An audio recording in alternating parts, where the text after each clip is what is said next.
Gente, a gente tem mais entrevista? Acho que é isso agora, Sim, né? sim. Agora a gente vai com mais uma entrevista e vamos falar com Marta Aretti. Ela é pesquisadora do Centro de Estudos da Metrópole e nos fala sobre a Organização das Nações Unidas, a ONU, que mobilizou pesquisadores para juntos definir estratégias nacionais e internacionais de recuperação da crise socioeconômica. Muito bom dia, Marta Aretti. Seja bem-vinda ao Jornal da Rede Alesp. Bom dia a todos e aos seus ouvintes. Ô Marta, vamos entender então o que é essa participação da FAPESP dentro deste estudo, como é que vocês estão participando, quantos pesquisadores, enfim, explica pra gente. Na verdade, ainda não é um estudo, é uma chamada para estudos, né? Uhum. A ONU liderou um conjunto muito grande de instituições internacionais. Pelo lado brasileiro, foi a FAPESP que participou da elaboração desse documento, que é um documento que estabelece uma agenda de pesquisa, né, se constituir em chamadas conjuntas de pesquisa para a ciência mundial, aí incluída a ciência brasileira, produzir interpretações e conhecimentos a respeito do mundo pós-Covid, né, das estratégias de recuperação social e econômica no pós-Covid. Marta, mais uma vez a gente agradece a sua participação aqui no Jornal da Rede Alesp. Nos conta uma coisa, Marta, como é que o Brasil ele está inserido nessa mobilização? Conta isso pra gente. Bom, a FAPESP é uma instituição de fomento à pesquisa, né, aqui do estado de São Paulo, que deu passos muito grandes na direção da internacionalização da pesquisa e na inserção de redes de pesquisa internacionais. Então, a FAPESP não apenas estimula que os seus pesquisadores façam, que os pesquisadores financiados pela FAPESP façam ciência de classe mundial, ou seja, conectada com o que há de mais avançado no mundo científico, né? Mas a FAPESP também deu passos muito grandes na direção de participar de editais conjuntos, né? Ou seja, em que agências internacionais de fomento elaboram uma agenda comum de pesquisa, né? Então, essa é mais uma, não é a única, mas é mais uma, mais um dos consórcios de agências de pesquisa dos quais a FAPESP participa, né? Esse é um consórcio muito importante, porque ele produz uma agenda de pesquisa num tema que é da maior importância e também porque ele participa de uma agenda de pesquisa que liderada pela ONU, mas que reúne 25 agências internacionais, né? Então, a presença da FAPESP nesse consórcio é muito importante, né? E só revela o grau de internacionalização da pesquisa que a FAPESP tem. Já existe um calendário assim de ações? Como é que vai funcionar? O próximo passo desse calendário é a divulgação do documento que define as substâncias da chamada, né? Esse documento já está pronto, né? Ele contou com a participação de 250 pesquisadores no cenário internacional e 25 agências de pesquisa, né? Então, e foi um documento produzido assim, então, com muita solidez do ponto de vista da sua substância, porque checado em várias instâncias. E o próximo passo é a divulgação desse documento e, em seguida, serão lançados editais de pesquisa pela FAPESP e por essas instituições, né? Ô Marta, eu estou lendo aqui que são 25 temas distribuídos assim em áreas. Você pode explicar para a gente que áreas seriam essa e os temas, enfim? São 5 temas, né, abertos em 5 subtemas, né? Então, tem 5 chaves de leitura, né? Que tem a ver com estratégia no campo dos serviços sociais, né? Tem a ver com estratégias de implementação e, em particular, de inserção digital. tem a ver com saúde especificamente, tem a ver com recuperação econômica e com... Ai, meu Deus, eu estou sendo... Aqui. Não tem problema, mas você já falou temas, eu estou anotando aqui, extremamente importantes, recuperação econômica e a inserção digital. Nesse campo da inserção digital, tem alguma coisa relacionada à educação? Porque a gente viu assim, tanto no serviço público quanto no particular e até nas universidades, todo mundo muito perdido, né? A FAPESP deve dar alguma contribuição nesse sentido? Então, veja, eu volto a destacar um ponto importante. Uhum. Essa chamada é para uma agenda de pesquisa, né? E uma das questões importantes dessa agenda de pesquisa, inclusive nessa questão digital e sobretudo da natureza dessa chamada, é que os estudos se orientem a destacar e analisar e avaliar as práticas melhor sucedidas no campo da inclusão digital, por exemplo, né? Uma das grandes evidências e dado positivo da pandemia é que a inserção no mundo digital, né? No mundo online, né? A importância estratégica ficou evidenciada nesse período que nós convivemos com a pandemia. Mas, ao mesmo tempo, ficou muito claro que as oportunidades de inserção no mundo online, no mundo digital, são muito desiguais e existem barreiras não triviais, né, para os indivíduos do ponto de vista das suas possibilidades de inserção digital. Né? Então, o que esse pedacinho da chamada pesquisa pretende que os estudos possam produzir é input para se entender quais são as estratégias superiores de inserção digital e de superação das desigualdades de acesso. Né? No mundo todo, havia experiências muito bem sucedidas nesse campo e é isso que essa linha da chamada pretende recolher como vídeo para ser divulgado e para formar políticas públicas, né? Muito bem, a gente está conversando com a Marta Arretti, eu acho que é assim que se pronuncia, pesquisadora do Centro de Estudos de Metrópole, da FAPESP. E eu queria que você explicasse então para a gente, porque pelo que eu estou lendo aqui, inclusive no site da FAPESP, 250 especialistas aí do mundo todo, a FAPESP participa no Brasil, elegeram 25 prioridades, né? Então, esses são temas que são dentro de 5 temas e 5 subtemas que a senhora bem disse. Mas na prática, como é que funciona? Agora, começa a pesquisa, então, nesses temas? Como é que é o diálogo que vocês têm com esses outros países? Quanto tempo deve durar? Então, olha só, agências de fomento, elas têm um alto poder de indução da pesquisa que é realizada no mundo, né? Uhum. Porque as agências de fomento estão dizendo, olha, nós vamos financiar isso aqui, né?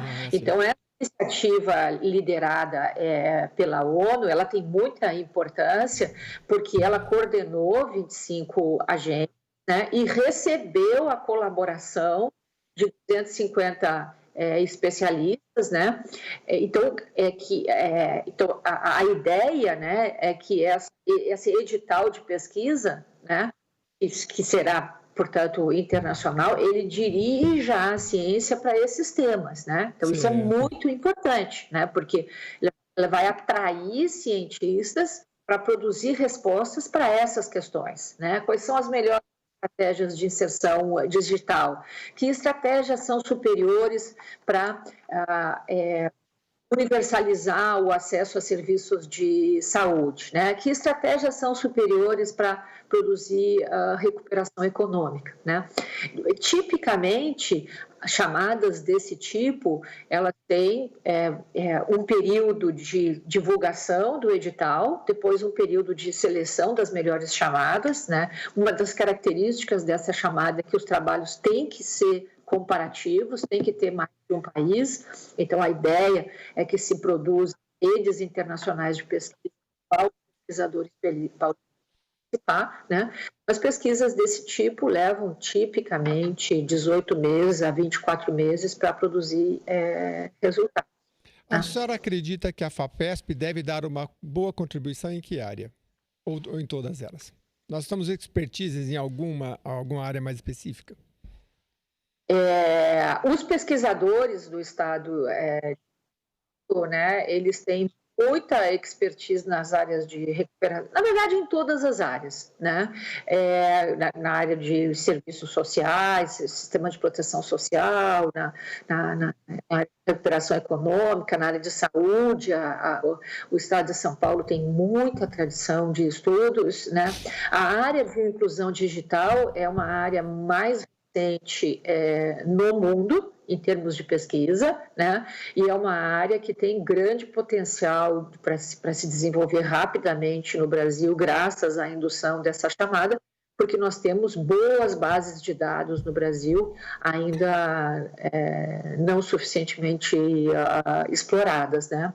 Então, assim, a FAPESP fez recentemente já fez uma chamada de estudos no campo da Covid com uma seleção muito promissora, né? Então, o resultado esperado é que a tradição de pesquisa de São Paulo produz uma diferença em termos da composição de redes internacionais de pesquisa. Ô Marta, a senhora como professora de ciências políticas, qual que é a análise que a senhora faz nesse contexto geral de ciência, vacina e políticas públicas? Primeiro, a primeira observação importante, que é visível a olho nu, né, é que a ciência brasileira deu um show de bola na pandemia. Ela teve uma presença muito importante na mídia, informando a população. E também é esperado que a ciência brasileira venha a ter uma presença importante na produção da vacina, né? O grande desafio, né, eu acredito que nós teremos alguma resposta sobre a eficiência das duas vacinas que estão sendo que estão preparadas para ser produzidas no Brasil.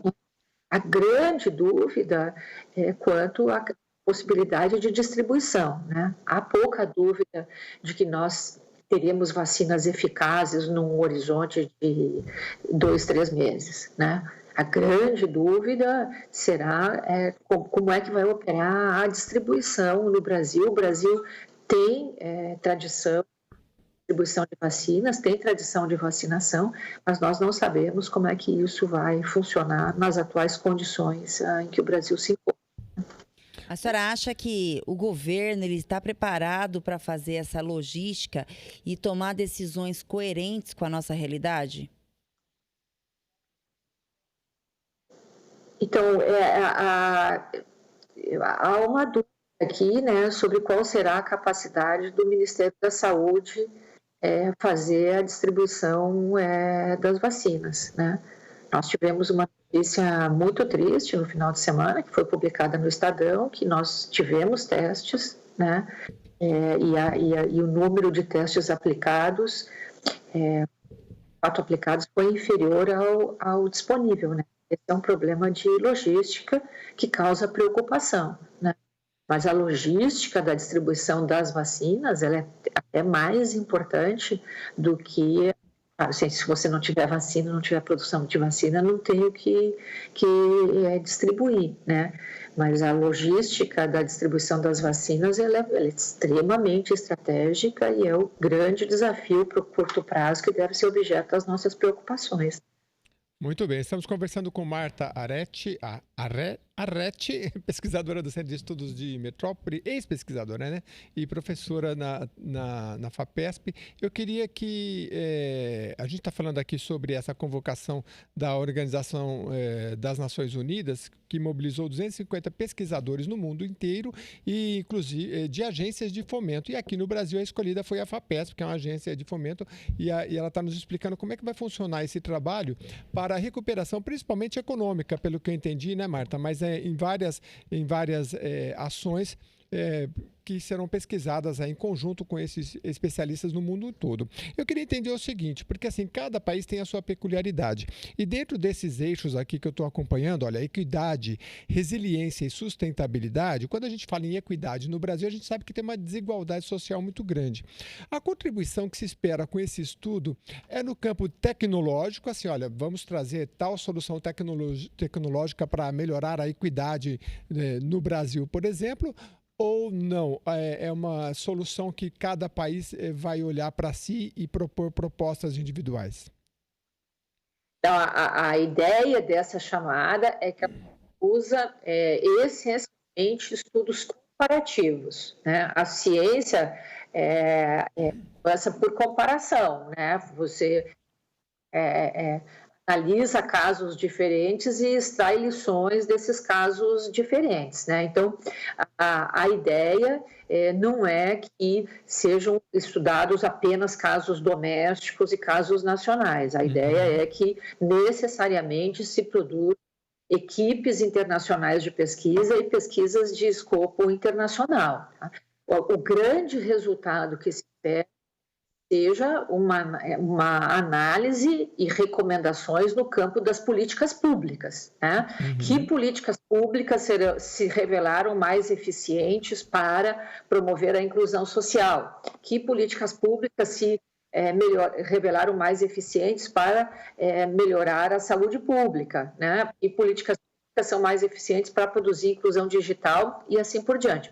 Mas é claro que essas recomendações produzidas pela ciência, elas precisam ser apropriadas pelos governantes, porque, em última instância, são os governantes que tomam decisões, né? Mas os governantes precisam ser bem informados para tomar boas decisões, né? Eles não têm tempo para fazer esses estudos. Então, o papel da ciência é fazer uma espécie de seleção das melhores práticas, das melhores estratégias e bem informar quem toma decisões. Mas, em última instância, a conversão dessas recomendações em políticas públicas, em políticas que chegam na ponta, né, depende de quem toma decisões, no nosso caso, o governador, a Alesp, os prefeitos, os tribunais e assim por diante.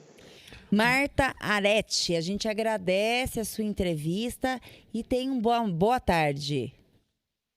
Boa tarde, muito obrigada. Boa semana a todos.